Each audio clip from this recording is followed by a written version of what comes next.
Thank you very much. Thank you. Good afternoon. All right. Nice to have you on the show. Thank you can you. see all my long, trunchy introduction. It's just to set the pace for our discussion so that Nigerians can understand the effectiveness and utility of data. But for you, what's your assessment of data? Let's start from the global scenario and before it comes back home, the assessment of it. Okay. Thank you, Floliz. When you look at data protection globally, data protection is driven by statutory authorities, which are seen to be the regulatory bodies. So in Nigeria, for example, you have the Nigeria Data Protection Commission. But every country have their own statutory authority that creates a framework. And some of this framework also migrate into what is called policies, guidelines, and they get to the National Assembly and they now become an act. So Nigeria is also fortunate to have an act that is workable. So globally, regulatory bodies that we call statutory authorities push for data protection. But they can't do this alone. They also have what we call a public-private partnership, just as we see in Nigeria, where you have the NDPC licensing private companies. These companies are called DPCOs, the Data Protection Compliance Organizations. So these private companies are the ones who make sure that their client base comply. And this client base, we call them the data controllers and the data processors. So the data controllers, they also have some roles that make them processors. And these processors also have roles that make them controllers. But ultimately, the beneficiary is the data subject, you and I. Because at the end of the day, we take our data to banks, we take our data to telco, we take our data to insurance entities. So we'll give them our personal information like our name, our date of birth, our NIN, our BVN. So the law was built for people like us so that we don't have our data misused by corporate entities.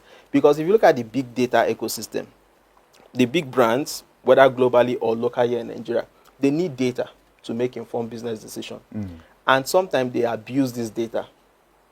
So if there's no regulatory body as a watchdog, people will suffer loss, which may lead to identity theft, it may lead to privacy abuse, and also unsolicited marketing messages, which you may also have been a victim. Exactly. So it's a global concern. So from the global perspective, now it's not just a relative issue that Nigeria is just taking advantage of. It has to do with the whole world taking cognizance of what data is all about.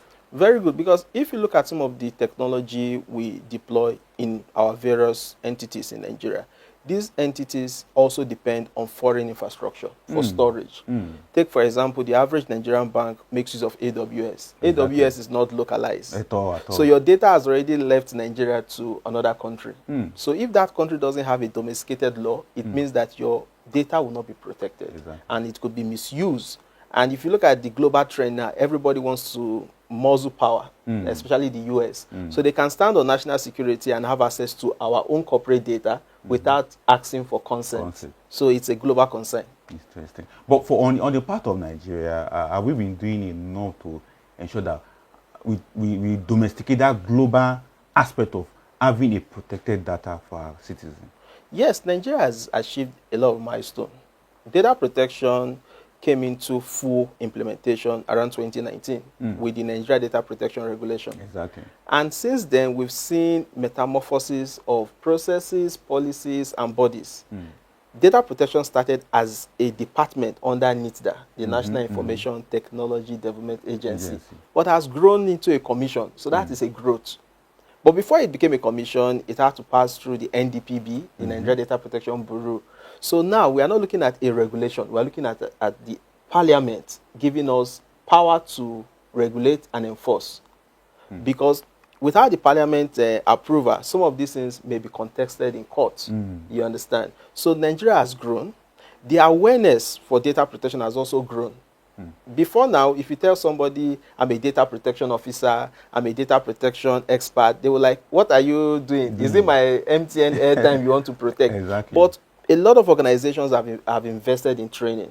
So a lot of people are more knowledgeable when it comes to data protection. And a lot of technology have been built around data protection to protect people's personal data. So we've achieved a lot, but it doesn't mean we are there yet. Exactly. That's so sorry to cut you. That will bring me to my next question, because for most of our viewers that are watching, you're just like supported out. Is it my data, internet that you want to protect or what? Well, let's simplify, because a lot of technical languages are used. Because when I was preparing for this particular should have to ensure that I break it down to the level that I can be able to say it to our viewers to understand. For you, let's start with the significance of this to viewers who are watching and to Nigeria at large.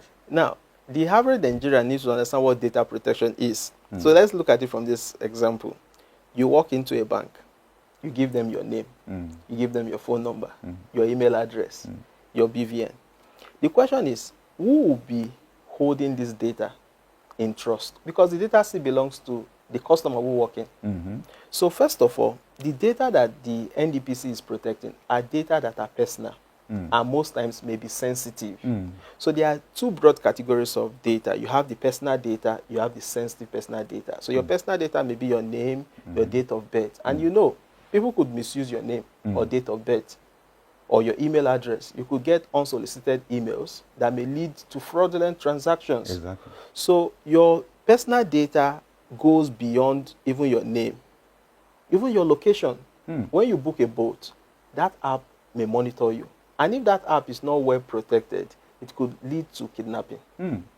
So your personal data is key. It's very vital. And organizations are trying as much as possible to ensure that this data is not misused, either by insider threat, which could be their employee or their third parties, or by external actors, which are the cyber criminals we are all talking about. Interesting. Now, I know most of our viewers would have understood what you have put across. Then the economic aspect of it, what does it entail? Because when we talk about the economic aspect, we're talking about, is there money being made from someone's data, or is there money to be made from you, as harvesting people's data? Okay, now, if you ask that, the answer is yes, obviously. Because if I'm launching a mobile app, the first thing I want users. And how do I get people to go to Play Store to download my app? I may need to go to the black market, which is called the dark web, to be able to buy pools of emails and phone number and send them unsolicited emails. If people download this app, of course I'll become rich, because they may need to purchase some in-app services. They may need to have to buy some additional login credentials to be able to do some of these their services. So let me explain it. Somebody goes to the dark web, buys some login credentials and use it. That could lead to fraud. But the average Nigerian may not understand how important this is. You understand? So your personal information is very valuable, and it is money. If not, why would the big tech companies create an app and make it free? And all they want is to get your email address. Because it's free, you put in your email. There's an ebook. Okay, it's a free ebook. You put in your email address. But somebody is going to buy that email address and sell you services. So there is a lot of money to make from data protection. On the good side, there are also technologies that can be sold to protect some of all these malware. Take, for example, your typical antivirus. It's still under the data protection ecosystem. Exactly. And big brands who promote such services make money annually, from corporate subscription to personal subscription. So there are a lot of funds to be made from the data protection ecosystem. Exactly. Also training. The training landscape is going to keep increasing, because the awareness for data protection is not yet at the advanced level. Exactly. So people need to take that skill. And how do they get the skill? By enrolling in certification courses. Exactly. And the NDPC is championing the Data Protection Officer certification course. And that is also going to be an economic benefit for the country. Exactly. Yes. Now, on the other aspect, what are the common violations of data privacy? Because many people have shouted, okay, by somebody, like you said now, they will harvest people's email, they begin to sell them unsolicited messages. They also harvest people's phone number, begin to solicit for. What are those common trends that we need to guide against? Okay, you've just mentioned one, which is unsolicited marketing. You understand? It's very common and rampant. Many businesses in Nigeria, they don't understand privacy concern. Exactly. And another trend is this issue of not appointing people to guide organizations. These people are called data protection officers. So it's a violation. If you don't have in-house staff that are knowledgeable to tell internal team members, we are doing a marketing campaign, have we got consent? Does our privacy policy tell the public what we intend to do with their data? So you have issues of data minimization not being enforced. You see a company, they want to collect your data, they're asking for information that they will not need for that particular service. I could remember walking into a fast food restaurant and they were asking for my email and phone number. And I declined because I was going to pay with my card and I'm paying in person. So you don't need my number unless you want to market me. And I have the right under the Data Protection Act to decline such request. Exactly. Now, for the regulatory and legal framework, are they enough to tackle some of these violations? And what are the remedies that we can find if such happen? Like you rightly pointed out, organizations need to guide against that. If they are doing something, they should be able to have someone with that knowledge. But at the end of the day, are there regulatory framework that will guide both individual and organization in Nigeria? Yeah, the Nigeria Data Protection Act is comprehensive enough. And the NDPC has also gone as far as creating the GAID 2025, which is the General Application and Implementation Directive. So those laws are sufficient, but it is not the law that is the problem. It is the corporate governance. Some organizations may feel that if I'm going to be penalized 10 million naira and I'm going to make 100 million, so why not I pay the penalty and misuse the data, abuse the data, and use it for unsolicited marketing? So I think it's more of a corporate governance issue. The laws are there, you understand, but how do we get organizations to respect the rights of their customers and the people whose data they process in trust? Exactly. Now, currently there is a very germane issue in Nigeria, tax law, and everybody is asked to go and get your name and the rest of it. How does data protection comes into this kind of issue? Yeah, if you look at the Data Protection Act, there are several reasons why government can process data. One could be for public interest. And tax falls under that. Because when the government is processing data under public interest, it believes that that is done in the overall well-being of the general public. So when you look at tax, it falls under that. But public interest is not the only lawful basis where data processing can occur. You also have things like consent, vital interest, legitimate interest. But tax falls under that public interest. So government have the powers to override my consent, your consent, and go ahead and collect such data, as long as it can be justified. And for tax, it can be justified because as a citizen, you also have tax as an obligation.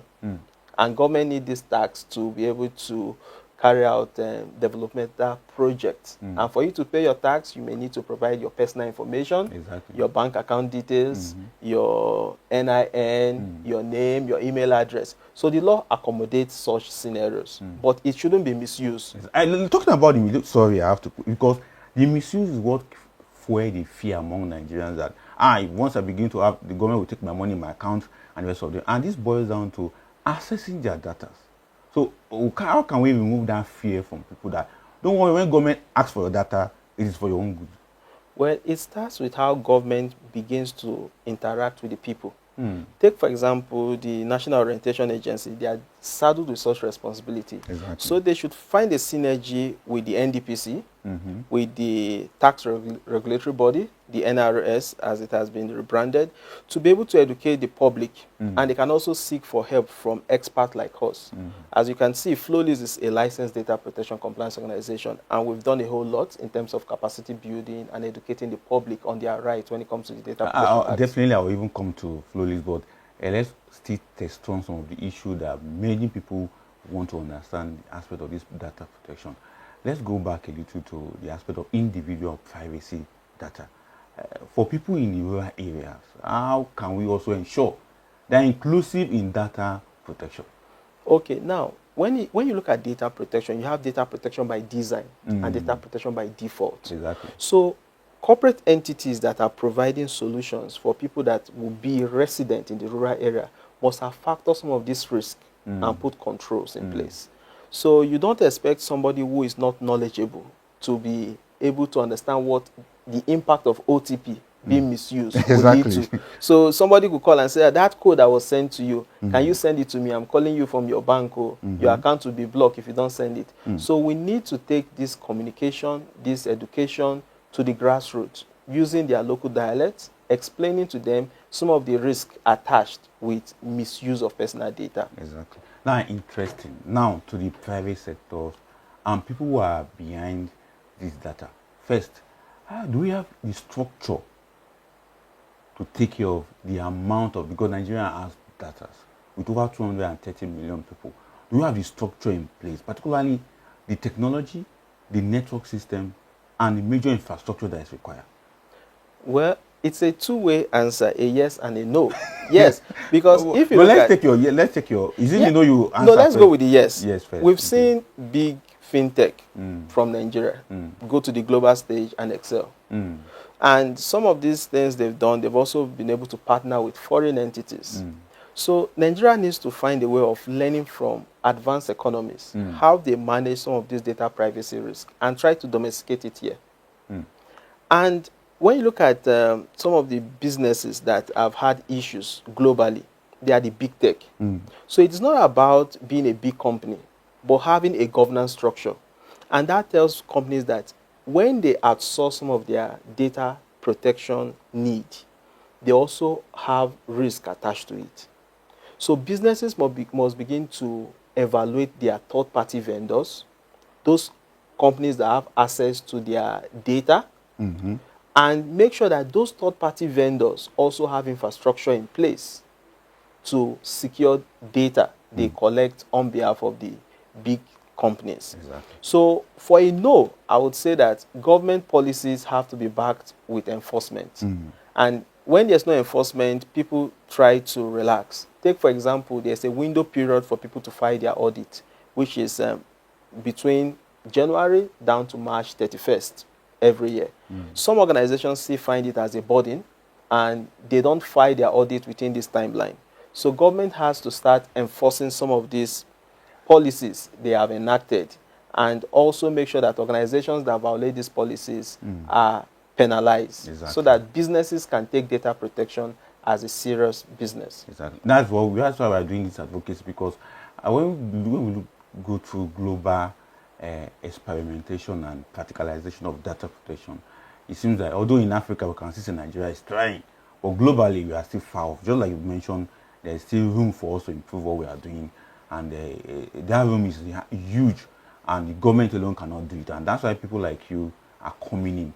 But if you take a look at what you guys have been doing, what has been the success, what has been the setback, and what do you think we can improve on? Because we need to give the private sector the opportunity to also be more competitive and more focused when it comes to data protection in Nigeria.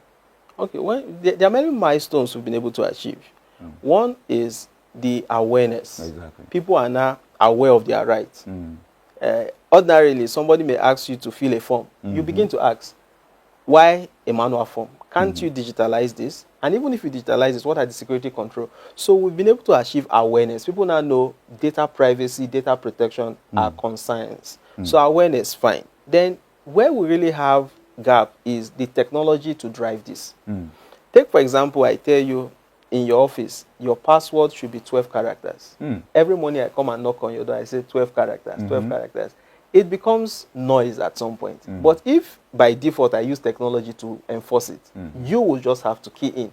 So we need to use technology to drive some of these privacy concerns, so that people don't see it as a burden, but as something that they have to just key into. Interesting. I'll ask you this big question. Is there money to be made by individual corporate organizations that want to join an organization like yours, Floliz, to begin to do data? Yeah. Floliz to begin to do data in Nigeria? Because our viewers understand this show to be a market-driven show that educates Nigerians on how to make money, how to, double their money. So if someone out there is watching us and say, is it true that there's money in data protection business? I don't want to go into it. So is Floliz making money from data protection in Nigeria? Well, the answer is yes, we are making money, but not the doubling you're talking about, because we are not into money doubling. Exactly. But we provide services that people appreciate. Take, for example, we have services like vulnerability and penetration test, whereby if your website is not secured, we give you a detailed report. We tell you areas to fix before the bad guys fix it. An organization sees that and makes those corrections. Of course, they will be happy to pay you. But before you can excel in any sector, you must have an understanding of the sector. Exactly. You must have an understanding of the customer pain point. You must also have an understanding of the business in the business. Exactly. Because you may understand the technical aspect, but you don't know how to play the business. So there's money to be made in data protection, but you need to understand the ecosystem.